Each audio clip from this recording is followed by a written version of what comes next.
Crimes passionnels, disparitions inquiétantes ou machinations diaboliques, percer les secrets des faits divers les plus marquants et plonger au cœur des affaires les plus étonnantes de l'histoire judiciaire. La découverte de la vérité ne tient parfois qu'à un fil. Bienvenue dans Chroniques criminelles. Dans cet épisode, l'affaire Marie Diop. Je vous propose de traverser l'Atlantique pour une affaire qui débute le 22 mars 1992 dans la province de Nouvelle-Écosse, au Canada. Alors qu'une tempête de neige s'abat sur la petite ville de Sydney, Marie Diop prend son service à l'épicerie Big Ben. Quelques heures plus tard, un client la découvre baignant dans une mare de sang sauvagement égorgée. S'agit-il d'un crime de rôdeur ou ce meurtre est-il plus personnel? La réponse dans ce podcast inédit de Chroniques criminelles.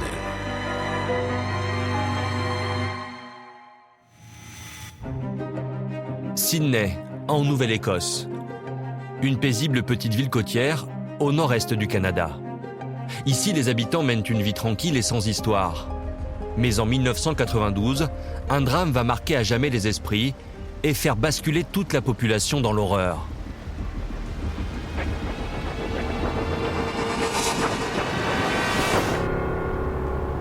« 22 mars 1992. Une violente tempête de neige s'abat sur la ville. Il est 3h52 lorsque la police reçoit un appel.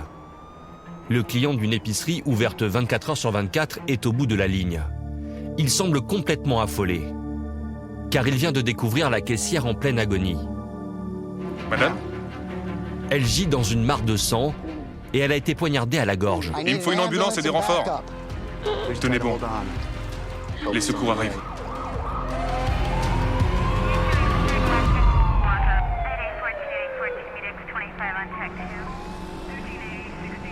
Paul Doyle est l'un des premiers agents à arriver sur place. Qui est la victime? Marie Diop, 46 ans. Elle venait de commencer à travailler de nuit. Elle est en route vers l'hôpital, mais elle a peu de chances de s'en tirer. Une fois dans l'épicerie, Doyle passe la scène de crime au peigne fin pour essayer de comprendre ce qu'il s'est passé. Il y avait du sang partout. L'altercation avait clairement été très violente. Une traînée de sang le mène derrière le comptoir où il trouve la caisse ouverte. L'argent a été volé. Est-ce que c'était un meurtre? Le coupable s'était peut-être dit qu'il valait mieux faire passer ça pour un vol qui avait dérapé. Ou est-ce qu'on avait affaire à quelqu'un qui n'en avait qu'après l'argent, mais avait perdu le contrôle de ses actions? En continuant son inspection, Doyle remarque un mégot de cigarette qui a été écrasé dans le cendrier du comptoir. Un peu plus loin, il trouve également une tasse à café jetable. Ces objets appartiennent peut-être au tueur. Ils sont soigneusement prélevés par les agents. Il manque aussi un couteau dans le porte-couteau. Tandis que la police inspecte la scène de crime, Marie Diop lutte contre la mort. Ils ont tout essayé pendant une trentaine de minutes, mais elle a succombé à ses blessures. Elle n'a jamais repris conscience. Elle n'a donc pas eu l'occasion de dire à qui que ce soit ce qui lui était arrivé. Madame Diop avait un total de 40 blessures. La plupart d'entre elles avaient été infligées au niveau du visage, de la tête et du cou. Et c'étaient toutes des blessures au couteau. Une fois qu'ils ont terminé d'inspecter la scène de crime, les inspecteurs se rendent au domicile de Marie. Avant même qu'ils ne disent quoi que ce soit, Doug Diop se met à parler. Ma femme s'est fait tuer, c'est ça? Ce n'est pas le genre de réaction qu'on voit souvent quand quelqu'un ouvre la porte à la police. Compte tenu de la nature des blessures de la victime et des propos de Doug, ce dernier est devenu l'un de nos principaux suspects. Le mari de la victime est conduit au commissariat de police de Sydney. On a quelques questions à vous poser. Il n'était pas du tout content qu'on l'interroge. Il estimait qu'on perdait notre temps à enquêter sur lui. Il affirmait qu'il n'avait rien à voir avec le meurtre. Doug explique qu'il s'est tout de suite imaginé le pire quand il a vu la police arriver. il n'avait jamais été rassuré à l'idée que sa femme travaille de nuit. Racontez-nous tout, Doug. Depuis le début. Le début? Très bien. Doug naît et grandit à Sydney. Quand il finit le lycée, au début des années 60, l'industrie du charbon et de l'acier est en déclin. Il déménage en Ontario et trouve du travail dans une usine automobile de Toronto. C'est là qu'il rencontre Marie. Salut. Salut. Il y a un groupe sympa qui donne un concert ce soir et je me demandais si ça te dirait d'y aller. Avec moi, je veux dire. Juste tous les deux? C'est l'idée. D'accord. À tout à l'heure.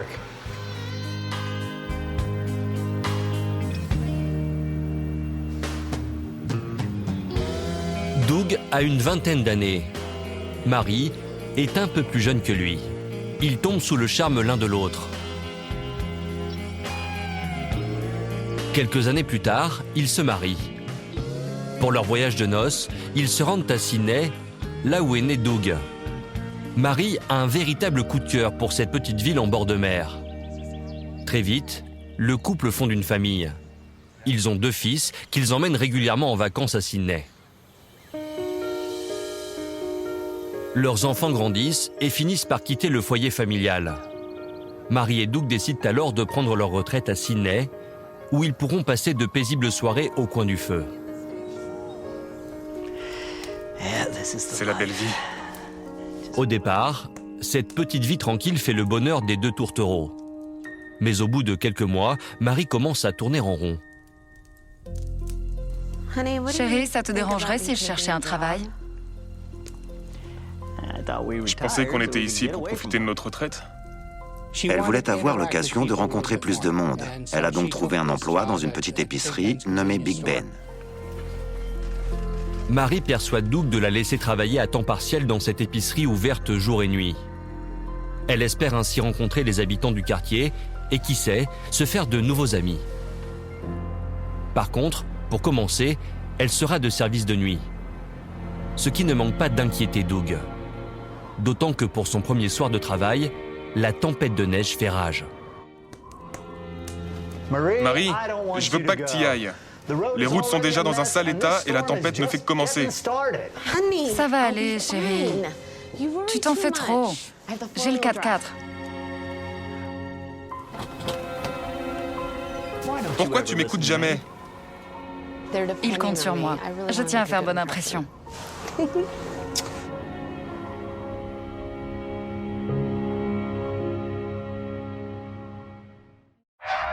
Doug ne le sait pas encore, mais c'est la dernière fois qu'il verra sa femme.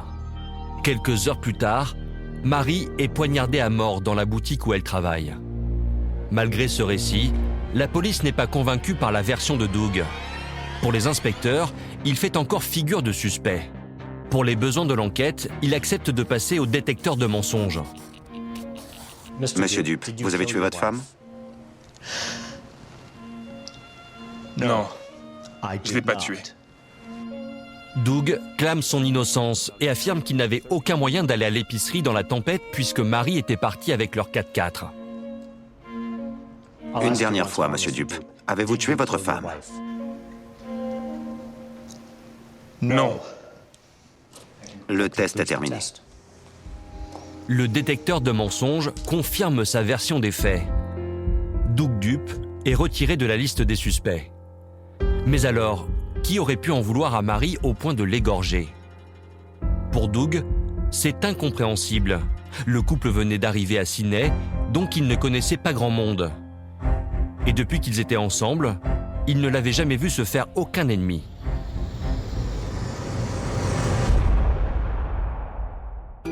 Alors, les inspecteurs Doyle et Rutherford émettent une nouvelle hypothèse.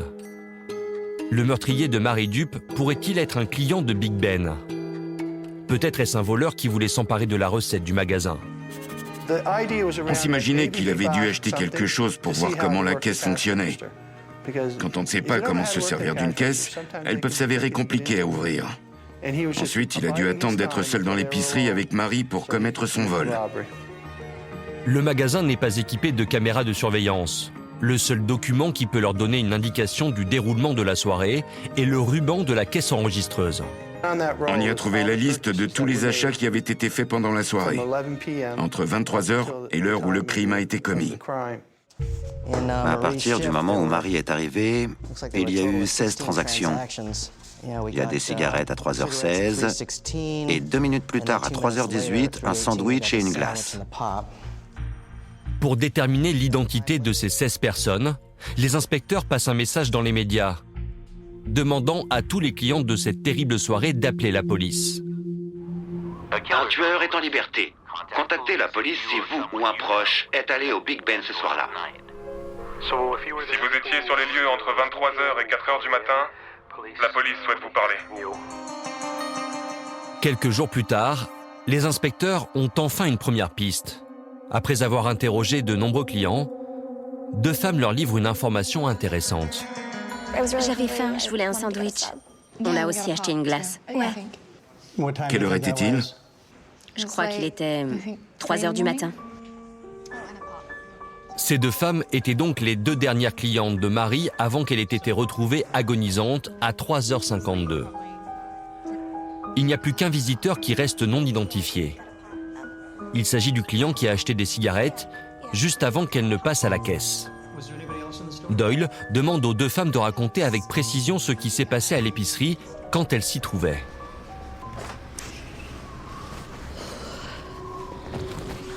Je pensais plus voir personne. Qu'est-ce que vous voulez? Je voudrais un sandwich au salami et au fromage, s'il vous plaît. D'accord. Elles expliquent qu'il n'y avait personne dans le magasin à part un jeune homme qui était assis au fond du coin repas. Il était en train de fumer. À tout hasard, vous sauriez qui est le type qui est assis là-bas? Je l'ai jamais vu. Moi non plus. C'est pas grave. Vous voulez qu'on reste un peu? Non, c'est ma première nuit. Je m'en fais sûrement pour rien. D'accord. Pas de souci. Voilà. Au revoir. On savait qu'il était encore sur place après le passage de ses dernières clientes, juste avant la mort de Marie. Il y avait donc de grandes chances qu'il soit l'auteur du crime. Les inspecteurs réinterrogent des centaines de personnes à propos de ce fameux jeune homme, mais n'obtiennent aucune réponse intéressante. L'enquête est dans l'impasse. Pourtant, 10 jours après le meurtre, ils vont avoir une bonne surprise. Le temps plus clément a fait fondre la neige et une pièce à conviction déterminante est retrouvée sur le parking de l'épicerie. Un couteau recouvert de sang. C'était le même type de couteau que ceux qu'il y avait dans le magasin. Donc, on pensait que c'était sûrement l'arme qu'il avait attrapée pour commettre ce crime. Les inspecteurs placent tous leurs espoirs dans ce couteau et espèrent qu'il va permettre d'identifier le meurtrier. Il est tout de suite envoyé au laboratoire de la police scientifique pour être analysé avec les autres preuves. On était contents parce qu'on venait de dénicher un élément crucial de cette affaire. Quelques semaines plus tard, ils reçoivent la confirmation qu'il s'agit de l'arme du crime. Mais la neige a effacé les traces qui auraient permis d'identifier le coupable. Ils n'ont pas trouvé d'empreinte sur le couteau. Et les échantillons de sang qu'ils ont pu analyser appartenaient tous à Marie Dupe. La déception est immense et le reste des analyses ne sera pas plus concluant. Aucune empreinte n'a été retrouvée, ni sur le mégot de cigarette, ni sur la tasse à café que cet homme non identifié aurait laissé derrière lui. En 1992, les tests ADN n'en sont qu'à leur balbutiement. Il faut un échantillon important pour pouvoir identifier une personne. Faute de moyens scientifiques, aucune des pièces à conviction ne permet d'obtenir un résultat probant. 1 an après le drame, l'affaire est au point mort.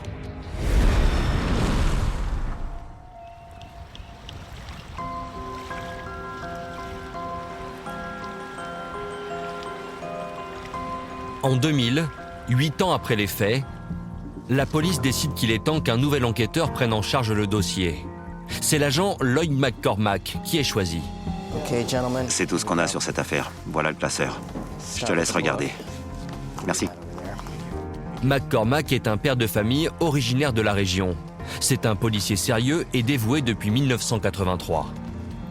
Il commence par éplucher tous les détails de l'affaire Marie Dupe. La science a avancé en termes de tests ADN et un détail lui saute tout de suite aux yeux. On a eu une réunion et on s'est dit, tentons le tout pour le tout et envoyons ce qu'il reste du mégot et de la tasse à café au labo. On espérait qu'ils puissent en tirer quelque chose de plus concret. Il ne reste plus qu'à croiser les doigts et à attendre.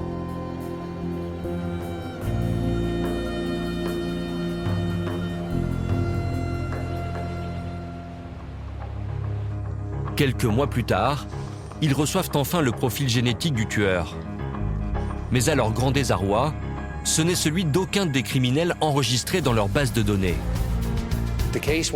On se retrouvait de nouveau dans l'impasse. C'était très désagréable. Encore une fois, on n'avait plus aucune piste à explorer.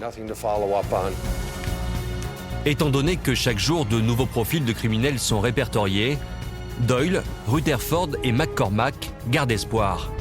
Ils sont persuadés qu'un jour ou l'autre, le mystérieux fumeur qui a assassiné Mary Dupe sera lui aussi ajouté à leur fichier. « 5 juillet 2001, 9 ans après le drame, un courrier arrive au poste à l'attention des inspecteurs. Il s'agit des résultats d'une comparaison ADN. Et contre toute attente, On a notre homme, C'est qui? Ernest Gordon Strawbridge. les inspecteurs découvrent que Strawbridge a grandi au sein d'une famille éclatée dans la région de Terre-Neuve, à plus de 800 km de Sydney. Il s'est retrouvé seul et à la rue, alors qu'il n'était encore qu'un adolescent. Quelques mois avant le meurtre, Strawbridge avait quitté sa région natale pour la Nouvelle-Écosse. Il travaillait à temps partiel dans l'usine de recyclage de Sydney pour pouvoir acheter de la drogue et de l'alcool. Il venait d'avoir 17 ans. Après la mort de Mary Dupe, Strawbridge avait quitté son emploi et déménagé à Toronto. 9 ans plus tard, il s'était fait arrêter pour avoir tabassé sa petite amie. C'est suite à cet incident que son ADN avait été prélevé. Quand les inspecteurs reçoivent l'enveloppe, Strawbridge est en liberté conditionnelle. Mais ils ne peuvent pas encore l'arrêter. Car si l'ADN retrouvé sur la cigarette prouve qu'il était présent à l'épicerie, cela ne signifie pas qu'il est l'auteur du crime. On savait qu'on n'avait pas le droit à l'erreur. Si on l'arrêtait pour l'interroger, il pouvait très bien dire qu'il était sur les lieux ce soir-là, mais qu'il n'avait rien à voir avec le meurtre. Ça n'aurait pas suffi à l'inculper. Il fallait qu'on trouve un moyen de le faire avouer. Après l'avoir localisé à Toronto, ils le mettent sous surveillance. À ce moment-là, Strawbridge n'a pas d'emploi et en est réduit à fouiller dans les poubelles pour subvenir à ses besoins.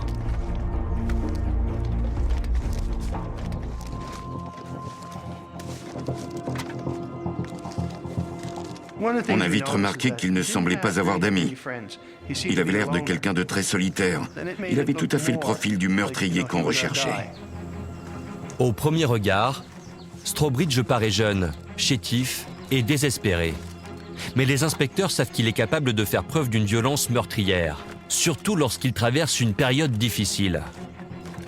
S'ils veulent le coincer pour le meurtre de Mary, ils vont devoir l'approcher avec la plus grande prudence.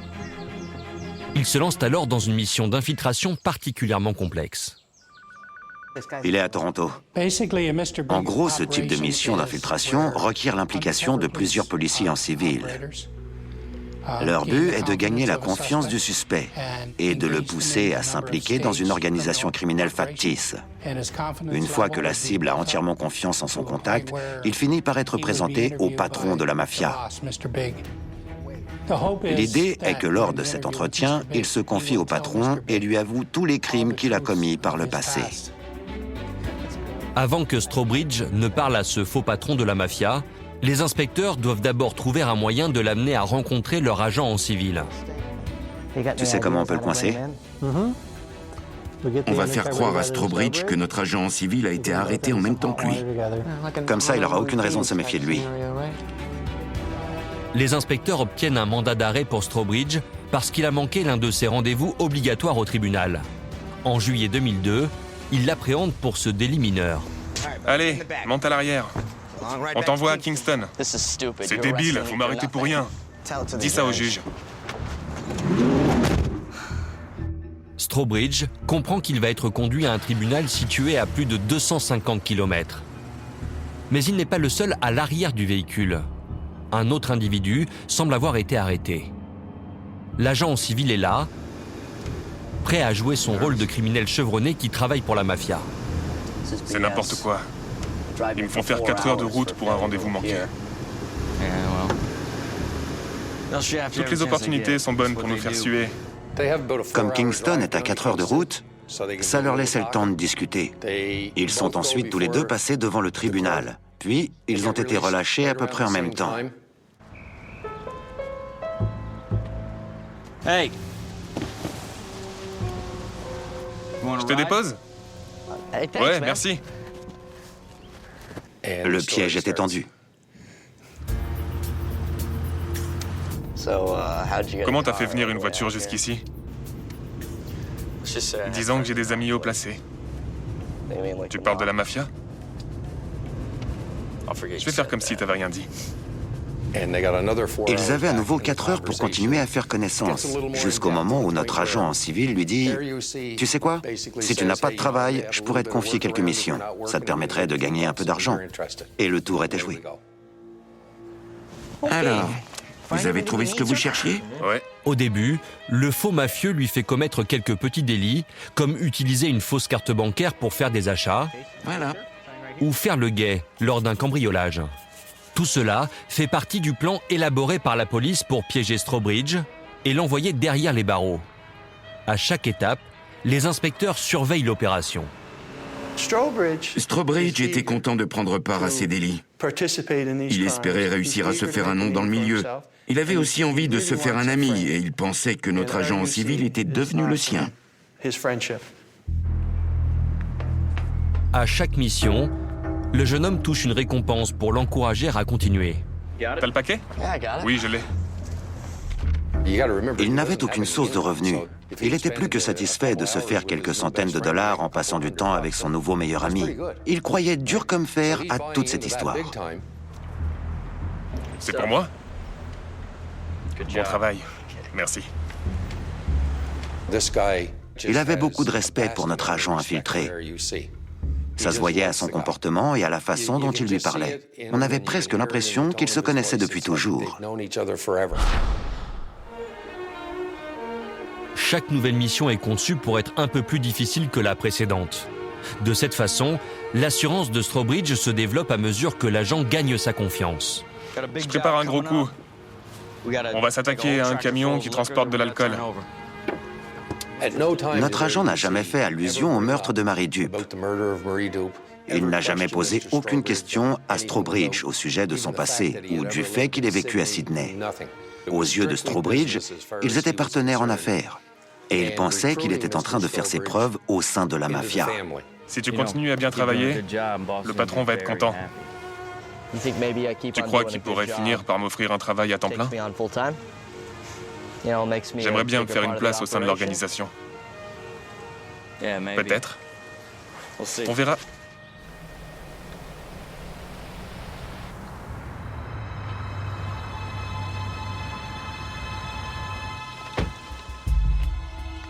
Afin de vérifier si Strawbridge est prêt pour la dernière phase de l'opération, ils mettent son dévouement à l'épreuve.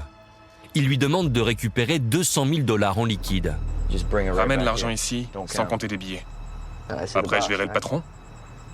Si tout se passe bien. D'accord.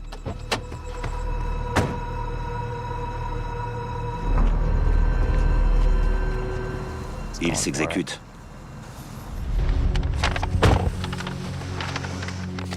Parfait. Tu viens de gagner ton invitation chez le patron. Super. J'attendais que ça. Ça faisait 2 mois qu'il faisait tout ce qu'on lui disait. Il avait prouvé sa valeur. Notre agent lui a donc dit qu'il allait appeler son chef pour arranger ça.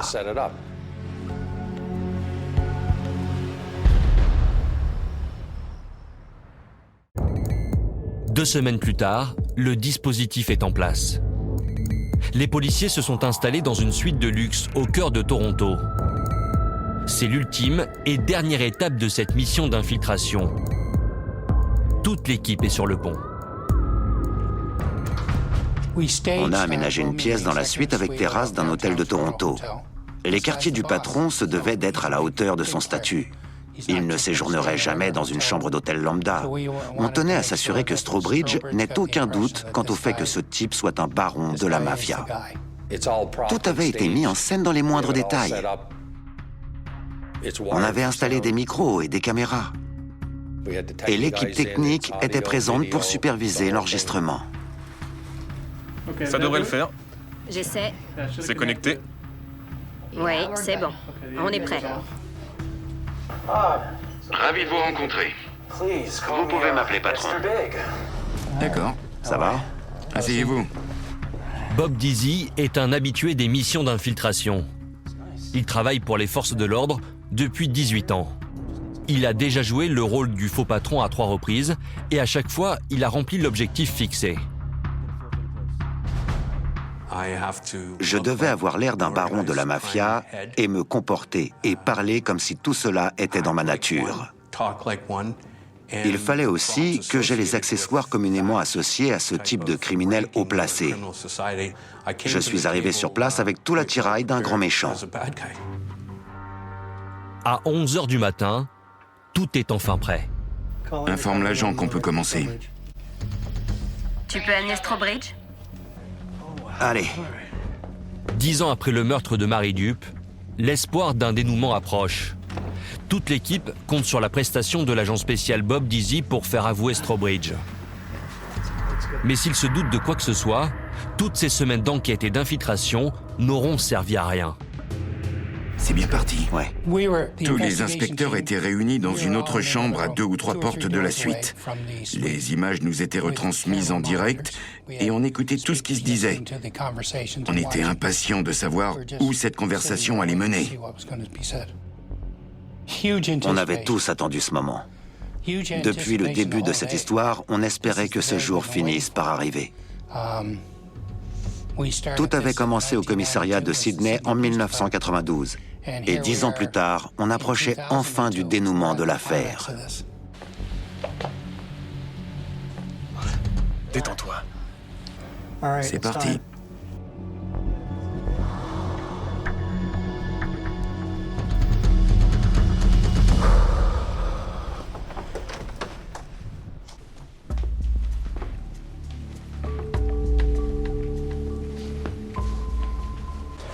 Salut, Jimmy. Patron, c'est le type dont je vous ai parlé. À tout à l'heure.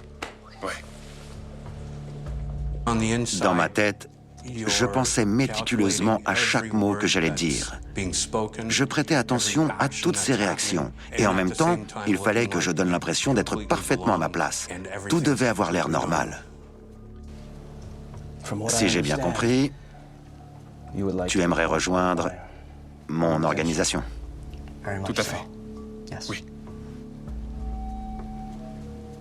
Si tu veux vraiment que ça arrive, il va falloir que j'en sache un peu plus à ton sujet. Je veux pas de surprise. Dans le cadre du scénario du patron, il est primordial de bien prendre son temps.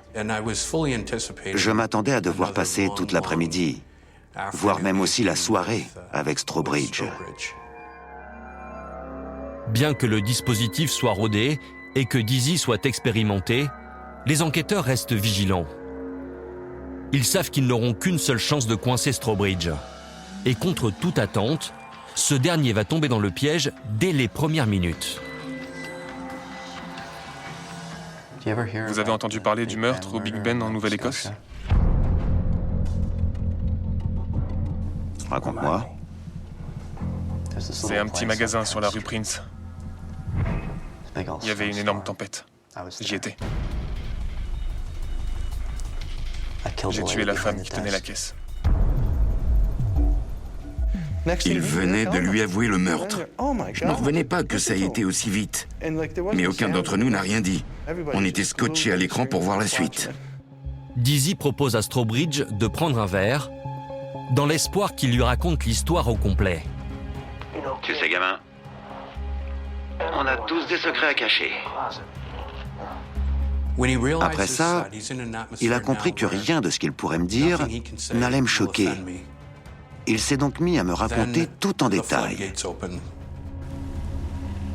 J'étais assis dans mon coin, je dérangeais personne. Je fumais des cigarettes.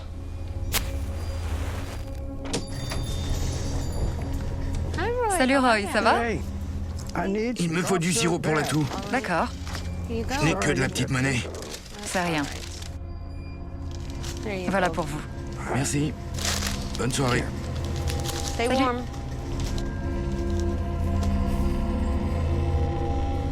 Deux gonzesses sont arrivées. Salut les filles. Il fait froid dehors? Vraiment. Ouais. Elles discutaient. Elles parlaient de moi. À tout hasard, vous sauriez qui est le type qui est assis là-bas? Je l'ai jamais vu.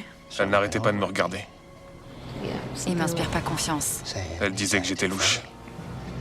Je le connais pas. D'accord. Ça a dû t'énerver. Oui.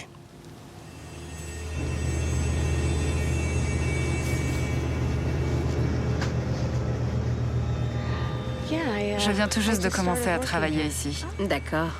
Il est vraiment bizarre. Ouais, je trouve aussi. Tu sais quoi, gamin? C'était un manque de respect. Oui, elles n'avaient aucun respect. Restez bien au chaud surtout. Au revoir. Tenez. Au revoir.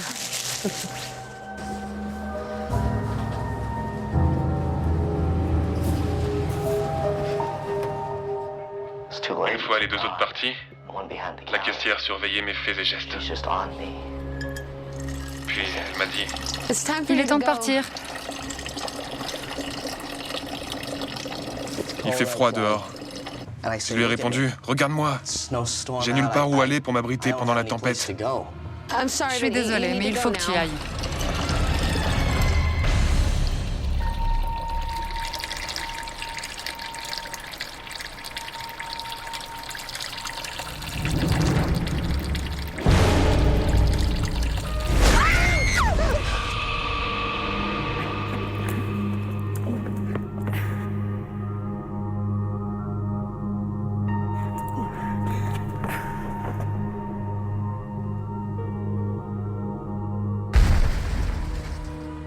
Quelques heures après ses aveux, Strawbridge quitte les lieux, persuadé d'avoir rejoint la mafia.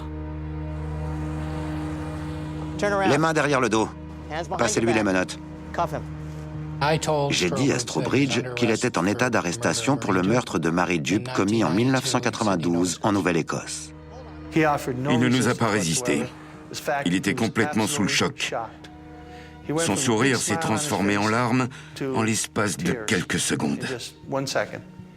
Baisse la tête et entre dans la voiture. Allez. Cette arrestation reste l'un des plus beaux souvenirs de ma carrière.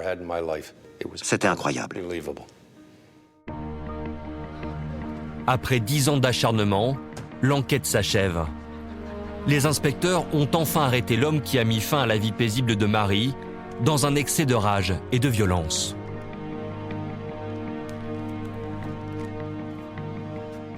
Ça fait 38 ans que je travaille dans la police. Et la résolution de cette affaire reste sans équivoque l'un des moments les plus marquants de ma vie. J'éprouvais une grande fierté d'avoir fait partie de cette équipe qui avait travaillé d'arrache-pied.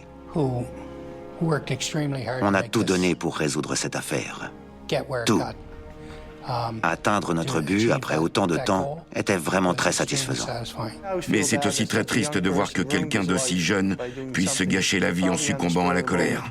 Ses actions ont ruiné sa vie et celle de Mary et de ses proches. C'est tragique, mais c'est ce qui s'est passé. Et il fallait qu'on fasse le nécessaire. Je pense que même si cette enquête a été très longue, notre équipe a fait du bon travail. J'étais content de pouvoir aider la famille Dupe à enfin tourner la page. J'étais surtout heureux pour Doug parce que j'espérais que cette nouvelle lui permette de retrouver la paix après ces 10 années de souffrance. C'était vraiment gratifiant. En mai 2003, 11 ans après les faits, Ernest Gordon Strawbridge plaide coupable pour le meurtre de Mary Jupe. Condamné à la perpétuité, il meurt en 2013 d'une crise cardiaque. Il avait 37 ans.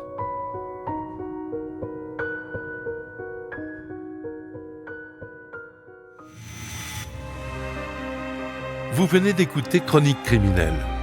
Si l'épisode vous a plu, N'hésitez pas à mettre des étoiles, à commenter ou à vous abonner sur votre plateforme d'écoute préférée. Et retrouvez dès la semaine prochaine un nouvel épisode de Chroniques criminelles.